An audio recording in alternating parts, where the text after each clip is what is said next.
And Father, Lord, we love you. As we gather here tonight, we thank you, Father, for each one in attendance. And Lord, it's time to go back to school. You've been so good to us with your watch care over us and everything this past year. And we ask that you would extend that to us this year. Protect everything, get honor and glory out of everything that takes place tonight. In Jesus' name we pray. Amen. Stand for pledge. Attention. Salute. Pledge.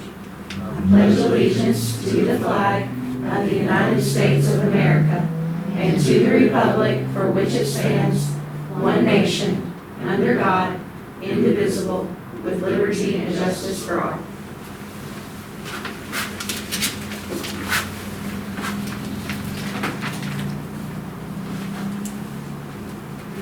Do I hear a motion to adopt the agenda as presented? Make a motion.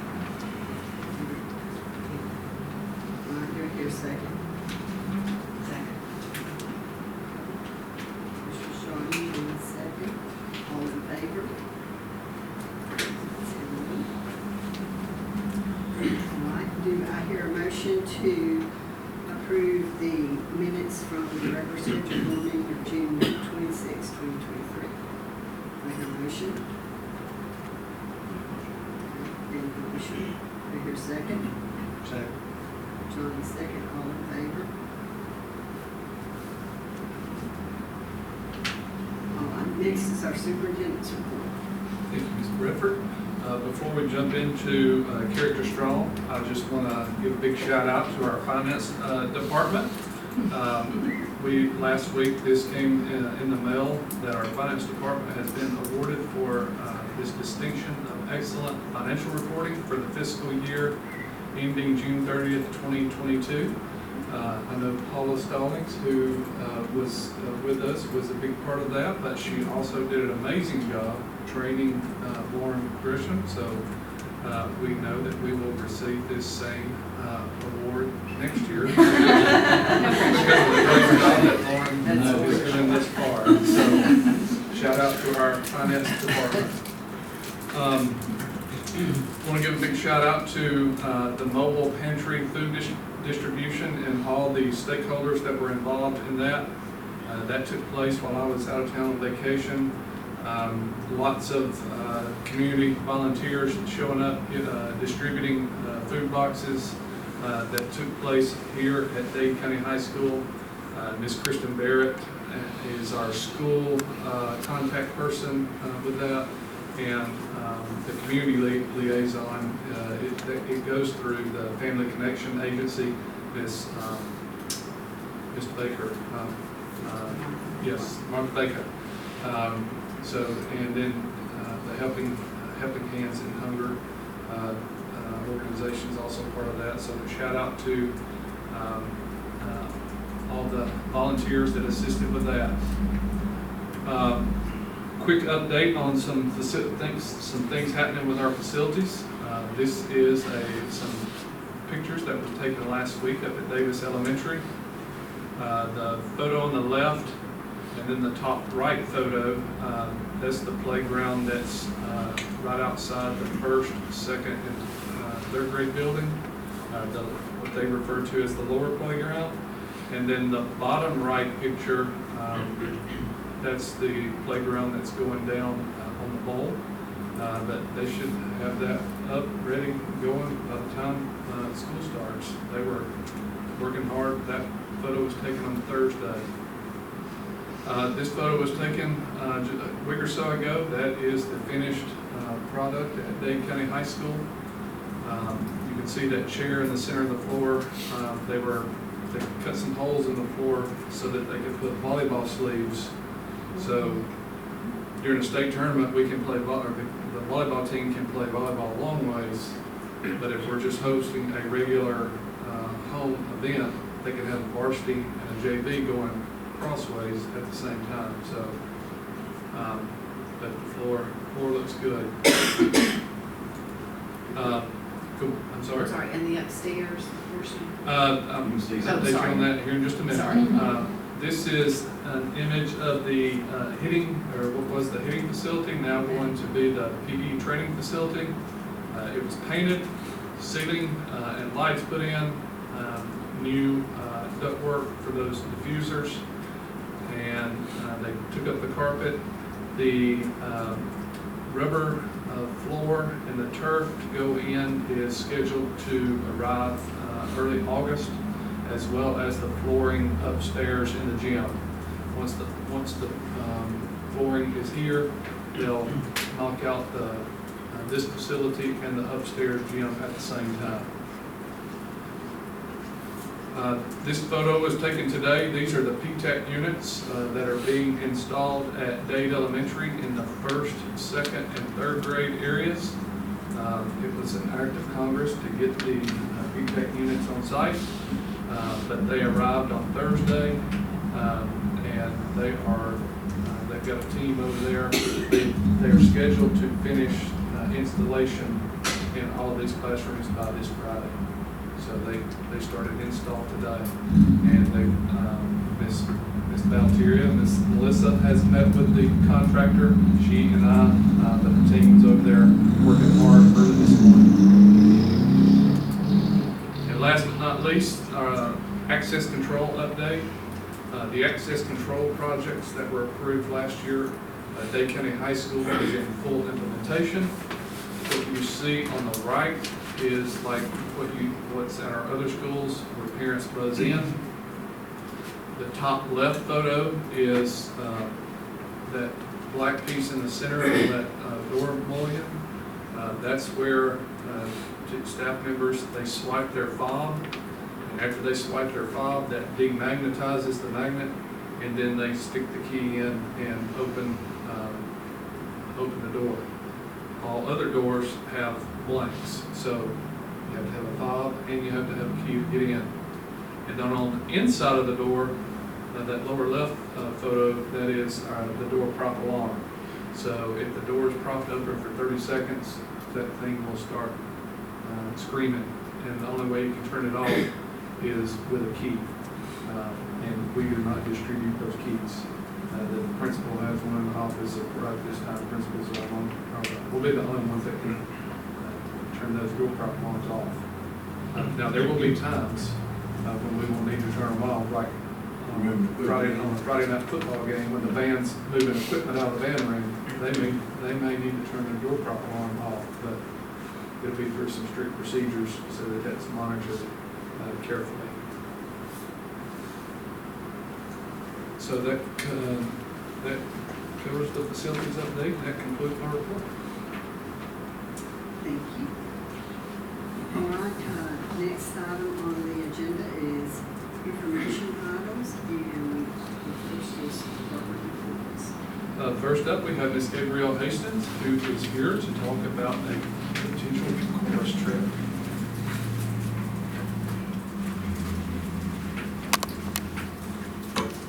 Thank you very much for the opportunity to talk about the potential for this trip. I was thinking about the first time that I came and presented to the school board. I know Ms. Bradford was here. I believe Mr. Warren was here as well when we received our first invitation to perform at Festival Disney. It was my 5th or 6th year teaching. And so now we're going into year 17.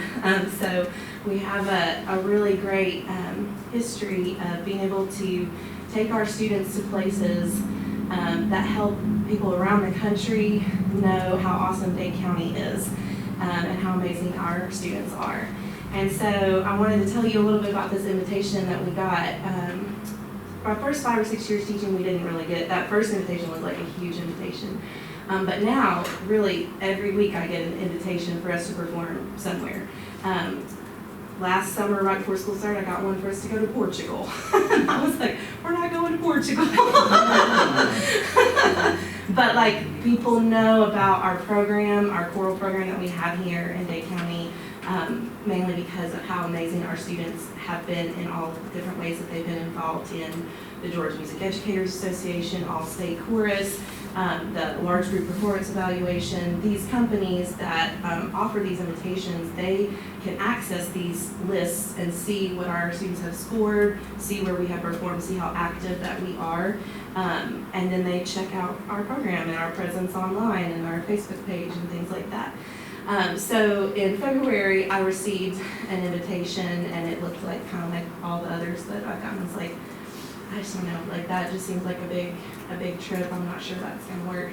And I just kind of, moved it over in my inbox. And then in March, the beginning of March, I got a follow-up invitation that said, Ms. Haston, we wanted to contact you to follow up on our personal invitation for Dade County Chorus to perform as part of Nationals for Top Choirs. Nationals for Top Choirs occurs at Carnegie Hall in New York City. And so this trip would be April 3rd through the 8th of 2024. When people think about Carnegie Hall, if you're not aware of what Carnegie Hall is, it is arguably one of the most famous performance spaces in the United States. It is a perfect acoustic venue to sing in. If you look, you can see how there is not a corner in that room. They're all curves. So when you sing in that space or play instruments in that space, the sound just kind of melds all together to give you this beautiful, heavenly sound. Also, Carnegie Hall is kind of like, if you get to perform on Carnegie Hall stage, you made it. It's a big deal. So I just wanted to kind of run through kind of what the details of this trip would be, what a possible itinerary would be. This is what the company has provided for me. Would be we would leave early morning on April 3rd. This is in the middle of spring break for next year. We would leave probably like 3 o'clock in the morning or 2 o'clock in the morning and then drive up to New York City. We would have dinner. We've included as many meals in this as we possibly can as well, because I would love to give the students a price that they don't have to pay a dime for anything once they get on that bus. Then our hotel would be the Park Central Hotel, which is this hotel has an agreement with Harmony Tours. This is directly across the street from Carnegie Hall and a block and a half from Central Park is where the hotel is. Then Thursday morning is when we would go and perform at Queens College, which is where Nationals for Top Choirs would be. We would perform kind of like we do when we do large group performance evaluation. We would sing 2 to 3 songs for choral music educators who are the top of their field. And then they would give us a score, and we would also be able to have a full 1-hour clinic with one of those educators to get feedback from them on what we did well, what we could improve on moving forward. We also have the opportunity to do a choir exchange with another choir that is there for National Top Choirs, or a Broadway 101 workshop, which would be very cool for our kids to be able to interact with people who are already on Broadway and like hear what it takes to make it that level. Then once we were done with Nationals, we would go back to the city, have a dinner, and then go to Top of the Rock, which is 30 Rockefeller Center, which is where Jimmy Fallon films his shows, and NBC Studios, as well as Rockefeller Plaza, which is a big ice skating rink where they put the Christmas tree at Christmas time. And from Top of the Rock, you would be able to see the Empire State Building, One World Trade Center, all of the really amazing things with that. On Friday, that would be our rehearsal day. We would go and rehearse in Manhattan. This is a picture from a couple years ago of the mass performance on Carnegie Hall stage. That's Anton Armstrong, who is arguably one of the best choir directors in the country. He's from St. Olaf College in Minnesota. And then the whole floor and all of the balconies are completely packed for the performance. So it is available to the public, as well as our parents or chaperones that are coming with us would be able to attend this as well. We'll get a poster that says Dade County Chorus performed at Carnegie Hall, as well as a video package as well from all of that. Then they provide a dinner for us, and then we would have our performance at 8 o'clock.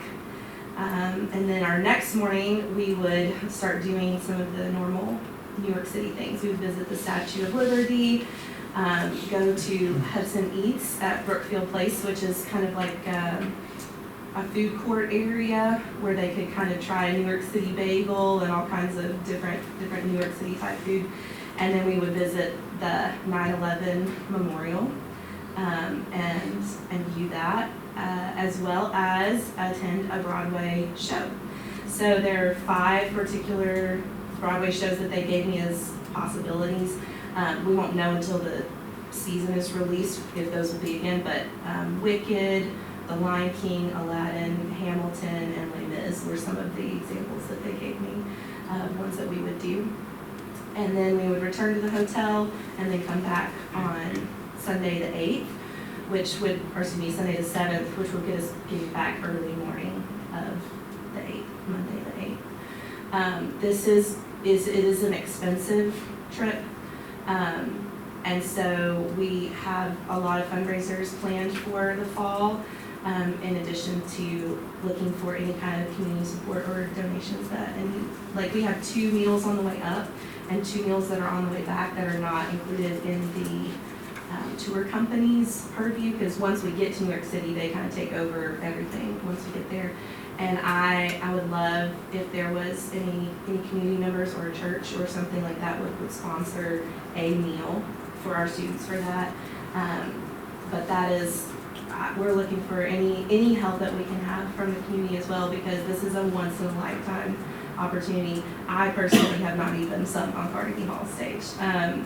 This is absolutely incredible that our students have received this opportunity, and it's because of the hard work that they have put in and dedication that they have put in for years. And people are taking notice, and I think it's important for our kids to be able to show to the country and the state how amazing Dade County is and what we've got going on here. Just not to sing with them then? I don't So get to you can't sing. say you I sing? don't get to sing with them. That's too bad. I get to be there, but Yeah, that's nice. but yeah, I don't get to sing with them. 9 through 12 only.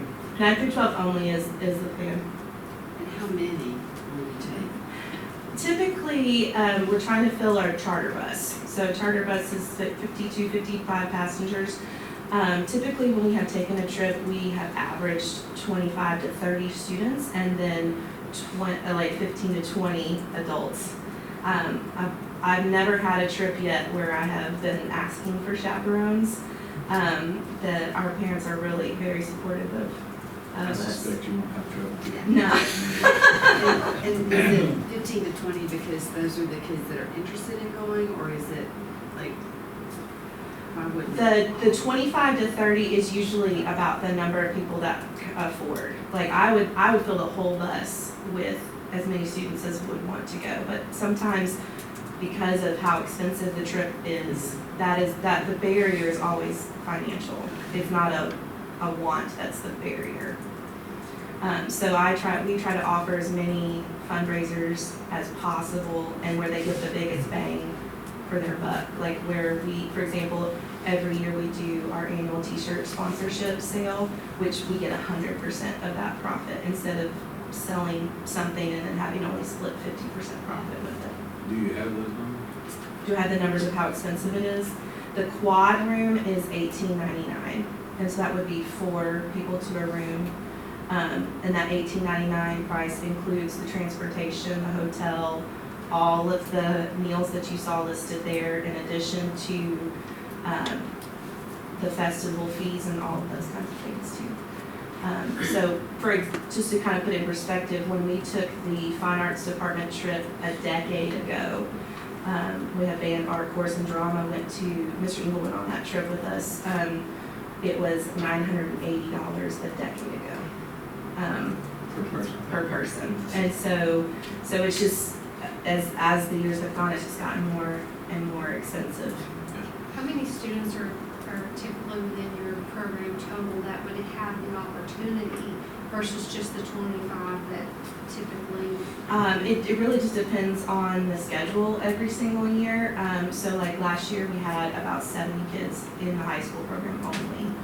70, yes. So you're saying only about 25 of those Typically would sign up. Yeah. Sign up to go. Yeah, but if we had more, then I can very easily get a second charter bus, but it would need to be enough where we could fill up a whole nother charter bus so that the price doesn't fluctuate for Do anybody. typically all of those students desire to go? A lot of them do. Some of them are a little nervous about leaving Dade County sometimes, but in general, they're very excited to go on any trip. And how many of those 70 students would you say, even if they're not going, how many of those 70 students typically will actually participate fully in the fundraising? Typically, if they're not going on the trip, their fundraising goes straight to just the choral program for our regular needs. So that each we person's have. raising their own, Yes, everybody's raising their own money. so Now you I don't have, have 70 doing the work for 20 to go. no, that won't happen. So what I have had before is, for example, when we went to Disney in spring of '22, I had a student, Sydney Johnson, who really just busted it up, and it was her goal to help pay for other people's trips. And so she went out and raised a lot of money through our t-shirt sponsorship, enough to pay for 5 Disney trips. Hers, her mom's, and 3 other students. So if there's a student that wants to do that, I'm not gonna limit them, but I'm not gonna ask someone to work extra hard to pay for someone else's trip. I just didn't know if it went all individually, like you were saying, or if it was as a group. So you're about $30,000 for 25, 60 if we fill 2 buses. Yes.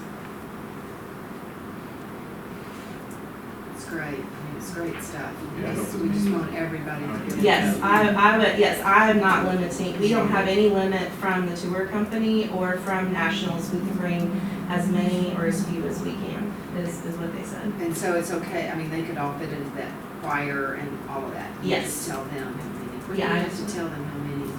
We don't have to have our final utilization of everything until December, which is it's 121 days from our departure date is when we have to have final numbers for everyone. So if you had that many though, not everybody's going to watch the same Broadway show.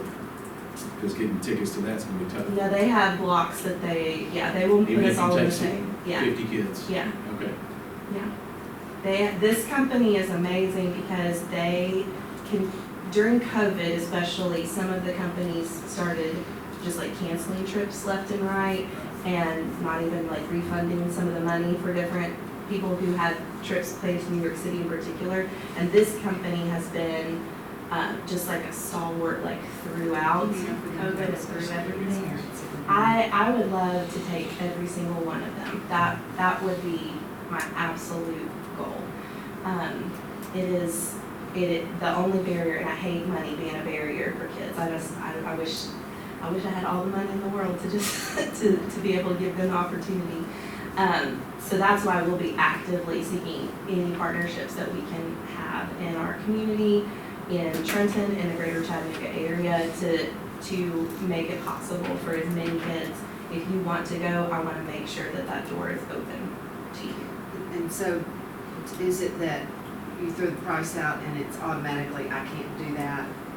Or, I mean, is that the way it goes, that the kids who say, I don't have money to go, just kind of upfront say it before they even start trying to raise it? Some of them do, but usually what will happen is if I will go to talk to each kid and kind of feel out like, is it money that's the barrier, or is it that you don't want to go? Is there someone who's nervous about it? Like, do you want me to talk to your mom or grandmom or whoever I need to talk to kind of explain what it is? For some of our kids, like, I remember one of the trips, I had a student who she had never left, like she had only been to Chattanooga, and she was going to Disney World with us, and her parents were very nervous about it, and her mom said, the only reason I'm letting her go is because she's going with you, Miss Aston. And so we'll be in constant contact with the parents. I know it's a large trip and it's a big deal, but New York City is kind of like, it's the closest you can get to traveling internationally but still being in America. So it's an incredible opportunity for them. And again, like, I couldn't believe that it was a personal invitation. And I spent an hour-long Zoom with the executive director of this company asking all these questions, trying to figure out how this would work if we wanted to do it. And they are very excited for us to be a part of it, if that's possible. Just congratulations to you. I mean, Thank this you. is incredible. Thank you very much. Thank you, Mr. Eagle. Yes, thank you.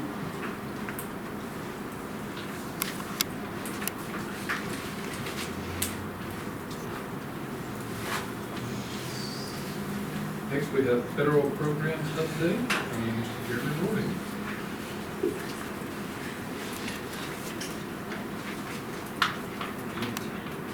I have just a couple of action items that you guys will be voting on tonight. The first one is our federal programs allocations for FY '24. I provided these numbers, I don't have those numbers in front of me, but I can tell you Title I, we were allocated $496,129.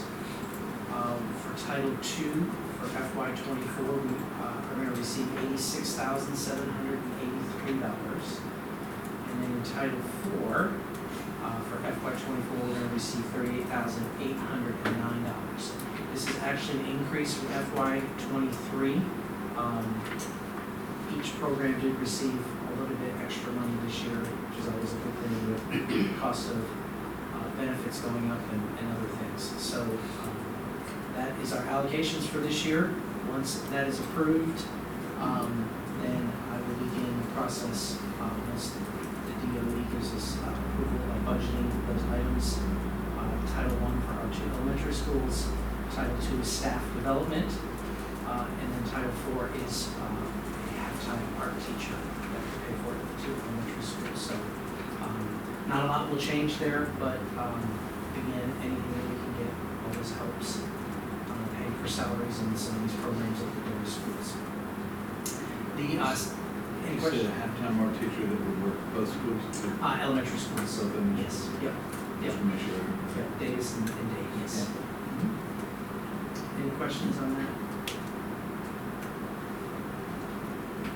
And then the second action item is going to be the 2023-2024 district level parent and family engagement policy and plan for Dade County Schools. There are no changes from last year, so it's the same, but this is a requirement. Everything is required by federal Title I regulations that the state tells us what we need to be doing, from building staff capacity, working with the Title I principals, meeting with them, making sure they have their own individualized plan, and just kind of an overview of everything that we're going to do to make sure that we're in compliance with Title I regulations.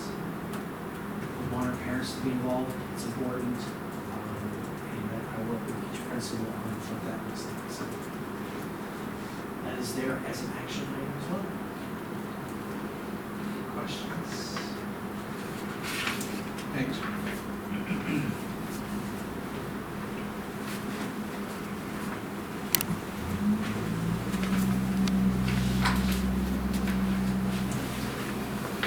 The next item is public input. There's no public input, so we'll move on to action items.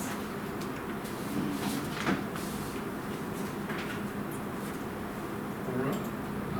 First action item, I recommend that the board approve the FY '23 annual board completion report, stating that you all have completed all the required training hours to maintain exemplary board, in addition to maintaining code of ethics and conflict of interest.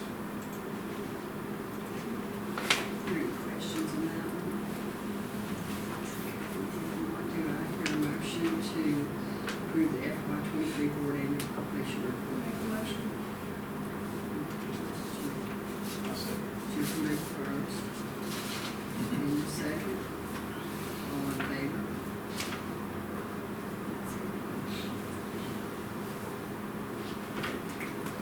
Next is monthly financial and general fund report.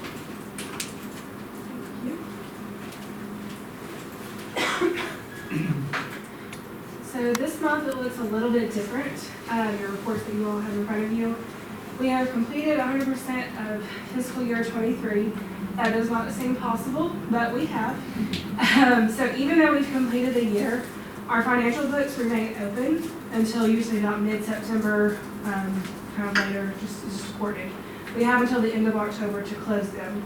So all of the numbers that will be presented to you guys tonight are subject to change until the fiscal year is closed out. I don't expect any big changes, but I did want to give you guys just a generalized idea of kind of where we're ending. So the reports that you all have do not have the totals for the general fund, because that is subject to change.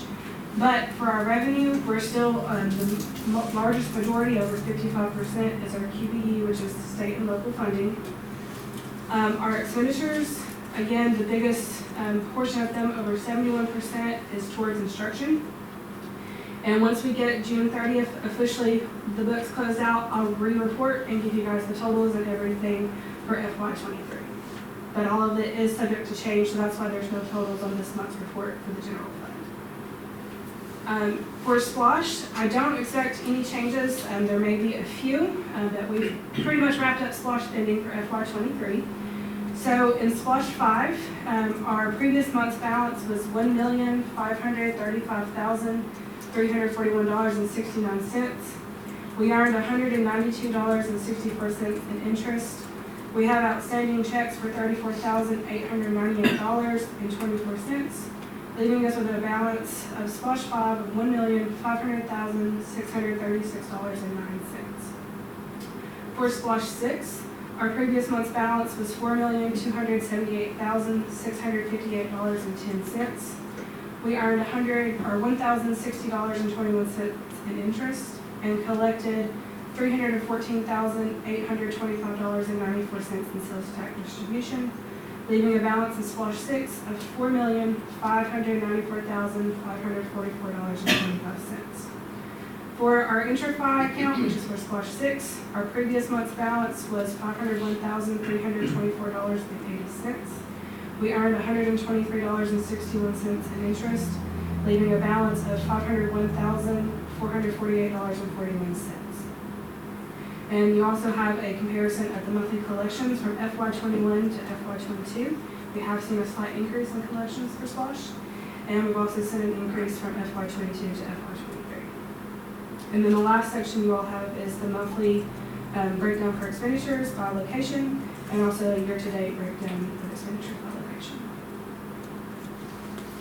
Our construction in progress, the Davis kitchen floor is completed. As of 6/23, all payments have been made. The total payments was $149,151. That did change. We have a change order. We didn't have to go to the full amount, so we saved some money there. It's good. Moving on to our next construction in progress is the Cherokee Mechanicals. That started in July. We have not made a payment as of 7/21, but we do plan to make a payment on it this week, and it's coming out of ESSER for the majority of that project. And the last report tonight is over our grants. We've expended roughly 67% of our grants for FY23. We are awarded carryover, so we're not going to lose that money. That we've only expended 67%. So we will be awarded carryover for FY24 grants. Thank you. Thanks. Thank you. Thank you.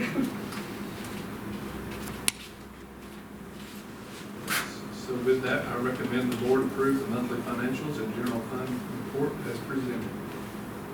Do I hear a motion to accept the, So moved. that first was Shawnee? Your second? I'll second. Jane second, all in favor? Next is the policy GCD. Due to required wording in board policy JGCD, it's our medication policy regarding EpiPens. I recommend the board waive laying this update on the table for 30 days and go ahead and approve the changes to this policy in order to have it in place at the beginning of the school year. And all the changes have been in red. Is to allow, is to allow students to carry their EpiPen, but also students that have seizures. We have a seizure, we'll have a seizure medication plan, and this allows them to carry their medication. Okay, any questions? This is recommended by Lakeview, correct? Yes, this policy change is as a result of some legislation, That's what I thought. which our board attorneys drafted, signed this policy for GSBA, and GSBA pushed it out to us. So it's in compliance with state code.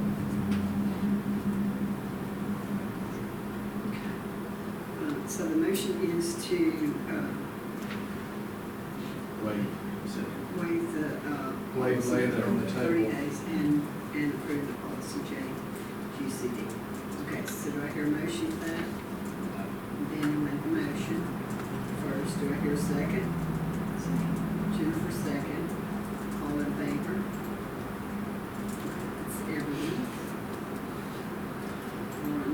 Next is government programs and parent-family engagement. I recommend the board approve the federal programs and parent and family engagement plan for the FY24 school year.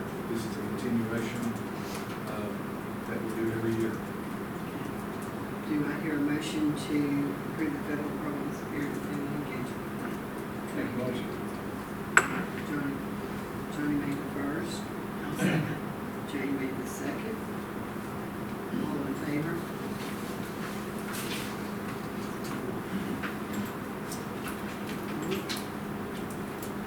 Next is federal program allocations. I recommend the board approve the FY24 federal program allocations. Do I hear a first motion? Daniel made first. Do I hear a second? Second. Johnny second. All in favor? That's everyone. Next is fuel. I recommend the board approve the purchase of diesel fuel to start our school year from Valley Oil at 3.2684 per gallon. Do I hear a motion to accept that fuel bid for Valley? So moved. Jenny made the first. Second, Daniel. All in favor? That's everyone. is that top off the tank? So, At 4,000 gallons, is that? just to fill it top off the tank. It's a 7,000 gallon tank, right? Yes. Any idea how much increase, I'm just curious, how much increase from last year? Right now, it's actually down from Oh, wow, compared to this time last year. that's encouraging. And if I'm not mistaken, this next year we'll continue to purchase fuel out of ESSER, so it's helping our general budget. No more questions, we'll move on to surplus property. I recommend the board approve the surplus of equipment that's presented. This equipment is listed on our capital asset listing. So assuming the board approves this recommendation, the high school will post these on gun deals. And then the funds that's collected will go back towards the PE project that's taking place right now. I'm curious, I looked over these, what the starting bids are, I'd like to see where they end up.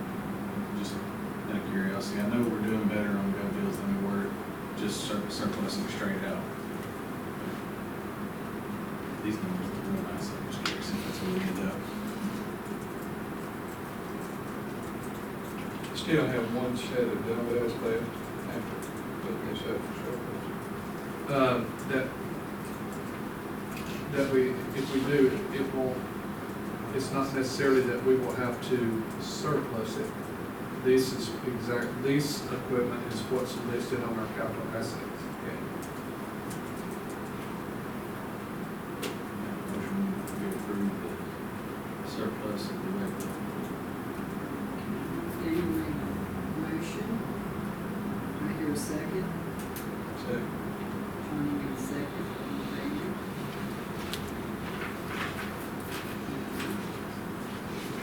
Okay, next is executive session for personnel, property, and safety and students. Do I hear a motion for an executive session? Make motion. Jennifer made the first. Do I hear a second? I'll second. Jane second. All in favor?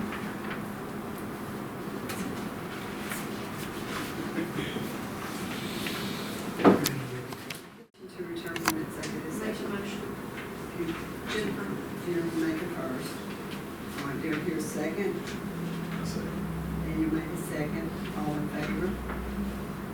That's everyone. All right. Next is personnel report. I recommend the board approve the personnel report as presented. Okay, do I hear a motion? I make a motion to approve. Okay, Daniel made the first. Second. Second. John made second. All in favor? That's everyone. Okay, and do I hear a motion to adjourn? Make a motion. Jenny made first. I say. Daniel second. All in favor?